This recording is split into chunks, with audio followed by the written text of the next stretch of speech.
உங்கள் வீடு தேடி வரும் அரசு. உங்களுடன் ஸ்டாலின்.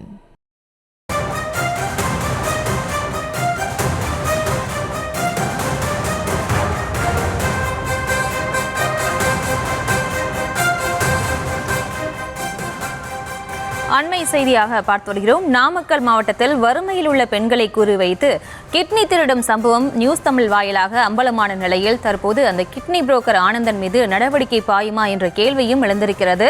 இது தொடர்பான இவர்களோடு இணைகிறார் எமது செய்தியாளர் தங்கமணி. வணக்கம். மேலும் விவரம்.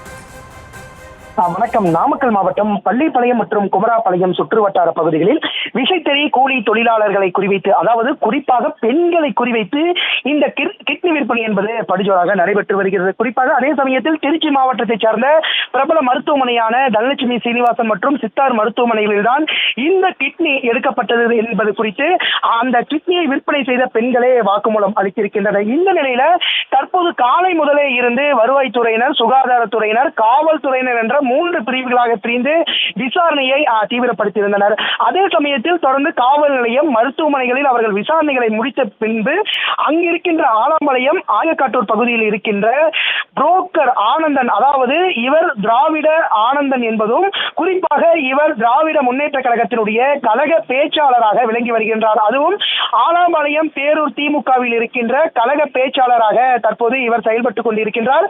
அதே சமயத்தில் இவர் நேற்றைய தினத்தில் இருந்தே அவருடைய தொலைபேசியை சுவிட்ச் ஆஃப் செய்துவிட்டும் தொடர்ந்து அவருடைய வீடுகளை பூட்டிவிட்டு தற்போது ஆனந்தன் தலைமறைவாக இருக்கின்றார்.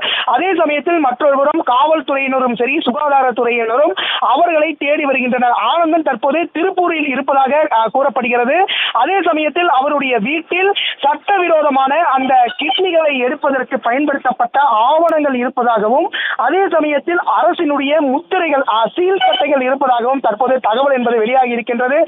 ஆனந்தனை பிடித்தால் மட்டுமே இவர் எத்தனை நபர்களிடமிருந்து, பெண்களிடமிருந்து அந்த கிட்னிகளை எடுத்து விற்பனை செய்திருக்கின்றார், இவருக்கு மேல் ஏதேனும் முக்கிய இடைத்தரகர்கள் இருக்கிறார்களா, அல்லது இந்த கிட்னிகள் எடுக்கப்பட்டு வேறு மாநிலங்கள், அதே சமயத்தில் இந்த கிட்னிகள் இலங்கை வரைக்கும் செல்கின்றது என தகவலும் தற்போது வெளியாகி இருக்கின்றது. ஆனந்தனை பிடித்து விசாரணை செய்தால் மட்டுமே தற்போது இந்த நாமக்கல் மாவட்டத்தில் 90க்கும் மேற்பட்ட பெண்களிடமிருந்து இந்த ஒரு வருடத்தில் கிட்னி என்பது எடுக்கப்பட்டு அவர்களுக்கு 5 லட்சம் ரூபாய் என்பது தரப்பட்டிருக்கிறதாக கூறப்படுகிறது.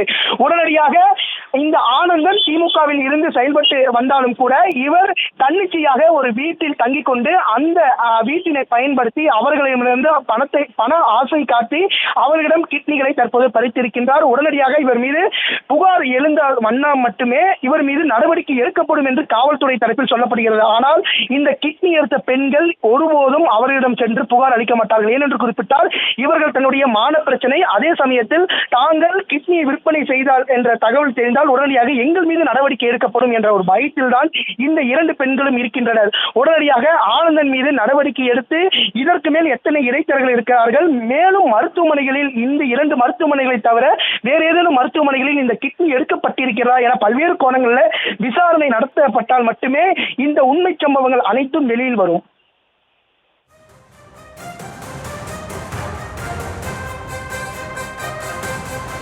விவரங்களுக்கு நன்றி தங்கமணி.